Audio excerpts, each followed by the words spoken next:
የኢትዮጵያው ፌዴራል አቃቤ ሕግ 33 ሰዎችን በሀገር ውስጥ የኦሮሞ ነጻነት ግንባርን የኦነግን ድርጅታዊ ህዋስ በመመስረት በመምራትና አባላት በመሆን የሽብር ወንጀል ፈጽመዋል ሲል በፌዴራል ከፍተኛው ፍርድ ቤት 19ኛ ወንጀል ችሎት ክስ መስርቶባቸዋል። ፍርድ ቤቱም ተከሳሾቹ መልስ እንዲሰጡ በማለት ተለዋጭ ቀጠሮ ሰጥቶ ተነስቷል። መለስካቸው አምሃ ዝርዝሩ ልኳል።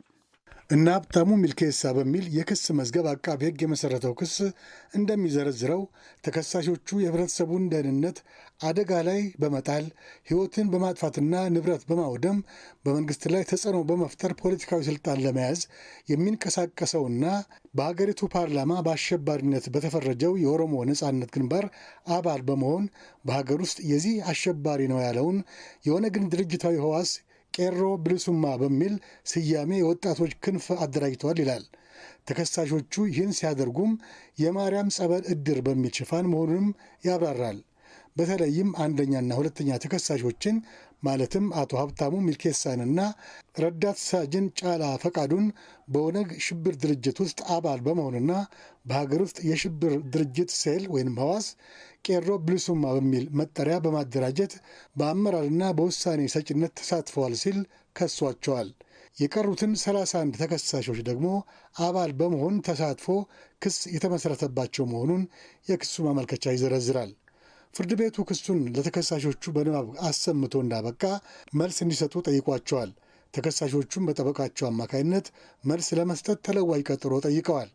ፍርድ ቤቱ መልሳቸውን አዘጋጅተው እንዲመጡ ለግንቦት 24 ቀን 2008 ዓ.ም ቀጥሯቸዋል።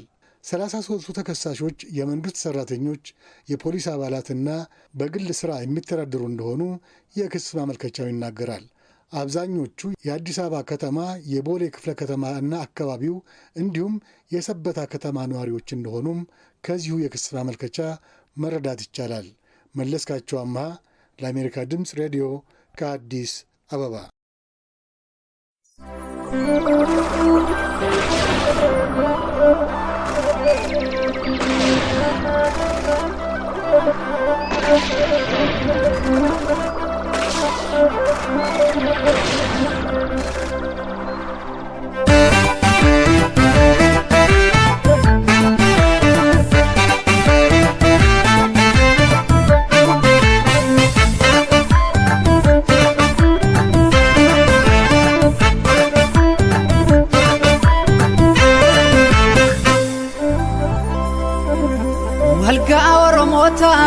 Wirtuma caftu lama finfinne bitu fan akkami gurgurama didi malif godani isyo jedhani ajjeesi irratti tu'i lafa kee lakkisini eenyu baashiti gurba kanneen nati nuuf karoo keenya lafa aadaa fi seenaa galma keenya ganama Gaddisatuma seera feera jaffeetu lama